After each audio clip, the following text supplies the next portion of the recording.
문재인 대통령의 직무수행 평가가 정부 출범 이후 최저치로 떨어졌다는 한국갤럽 여론조사가 나왔습니다. 또 내년 대선에서 정권교체를 해야 한다는 의견이 처음으로 절반을 넘었습니다. 4월 2일 발표된 한국갤럽 조사 내용인데요. 이에 따르면 문 대통령이 직무수행을 잘하고 있다는 응답은 지난주부터 2%포인트 떨어진 32%로 나왔고요. 잘못하고 있다는 응답은 58%로 나왔습니다. 또 내년 대선 관련해서 야당 후보가 당선돼야 한다는 응답은 52%, 여당 후보가 당선돼야 한다는 응답은 35%로 나왔습니다. 그야말로 연속 추락 기조입니다. 문 정권에 대한 지지율이 추락하는 원인은 다양할 것입니다만 기본적으로는 위선에 대한 국민적 반감이라고 볼 수 있습니다. 보수 우파는 문재인 정권을 헌법, 인권, 신앙 등을 공격하는 악하고 나쁜 세력으로 평가해 왔습니다만 많은 국민은 여전히 맹목적 지지를 보여왔죠. 악해도 상관없다, 나빠도 상관없다, 그런 지지였습니다.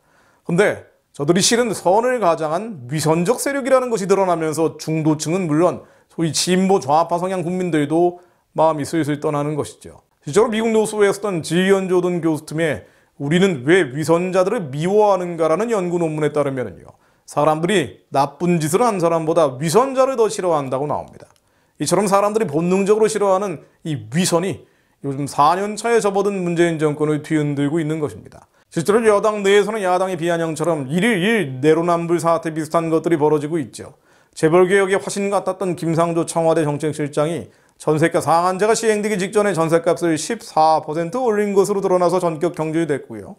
임대차 보호법 대표 발의자였던 박주민 민주당 의원도 자신이 소유한 아파트 임대료를 9%나 올려서 비난을 받고 있습니다. 박 의원에게 쏟아지는 비난들을 보면 여론의 화살이 단순히 임대료 인상률에 가 있지 않다는 것을 알게 됩니다. 세월호 변호사의 코스프레에 당했다는 대중의 배신감이 깔려 있는 것이죠. 또 현 정권의 도덕적 포장을 벗겨낸 조국 전 법무장관부터 윤미향 민주당 의원에 이르기까지 정말 한둘이 아닙니다. 1980년대 반독재 민주화운동이라는 거창한 대의명분에 편승해서 핍박받는 의인처럼 등판했던 이들이 586 운동권인데요. 이들의 위선에 이제 국민들이 환멸감을 느끼는 것 같습니다. 그런데요, 사실 위선은 한국의 소위 진보좌파에만 해당되는 것은 아니죠. SJW라는 약자가 있습니다. 사회 정의전사, Social Justice Warrior라는 말의 첫 글자 셋을 뽑은 것인데요. 나만이, 우리만이 정의를 독점한 전사다, 투사다 라고 주장하는 소위 진보좌익 운동가, 실은 운동꾼을 뜻하는 것이죠.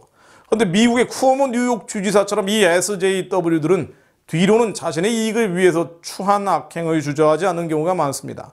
물론 추한 악행이야 우파도 저지를 수 있습니다만, 다만 사회주의 공산주의 계열의 좌파 쪽은 자신들만이 정의를 독점한다는 교만이 강하기 때문에 더 큰 화를 부르곤 하죠.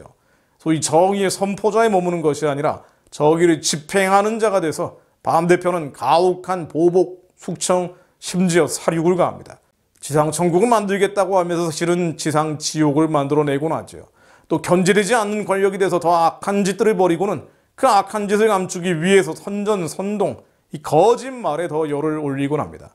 따라가 보면은 하나님을 두려워하지 않고 성경을 믿지 않는 거짓의 자연스러운 결과입니다.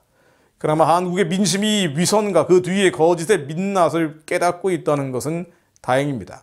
거짓을 용인하고 그에 대해서 양심의 가책이 없는 나라는 결코 온전한 복음을 누릴 수 없습니다. 요한복음 8장 44절 주님께서도 말씀하셨죠. 너희는 너희 아비 마귀에서 났으니 너희 아비의 욕심대로 너희도 행하고자 하느니라. 그는 처음부터 살인한 자요 지위가 그 속에 없으므로 지위에 서지 못하고 거짓을 말할 때마다 제 것으로 말하나니 그가 거짓말장이요 거짓의 아비가 되었습니다. 그렇습니다. 거짓말은 마귀의 특징입니다. 흑색선전, 이 거짓은 마귀의 전형적인 특징입니다. 또 세상이 끝으로 갈수록 주님이 오시기 전에 적그리스도가 발악을 할수록 거짓이 늘어날 것임을 주님은 여러 차례 경고하셨습니다. 예수님도 마태복음 24장에서 말세의 미혹을 6차례나 강조하시죠. 거짓 선지자가 많이 일어나 많은 사람을 미혹하게 하겠으며 라고 해서 적그리스도의 미혹뿐 아니라 거짓 선지자, 이 사람들이 하는 미혹이 출몰할 것임을 경고하셨습니다. 거짓이 없는 나라, 거짓말을 하지 않는 국민들, 그 나라가 바로 거룩한 선교하는 나라가 될 수 있습니다. 하나님께 기도합니다. 주님, 세상이 끝으로 갈수록 거짓이 아니라 진실을, 위선이 아니라 선을 행하는 저희가 되게 하옵소서. 거짓말을 일삼는 이들, 위선을 일삼는 이들, 하나님 앞에 온전히 그 모든 어둠의 권세들이 깨어지게 하시고 하나님을 두려워하는 자들로 하나님 이 나라와 민족을 이끌고 가게 하옵소서. 그렇게 주님의 말씀으로 기도하며 거룩한 통일한국을 이루어 주옵소서. 예수 그리스도 이름으로 기도했습니다.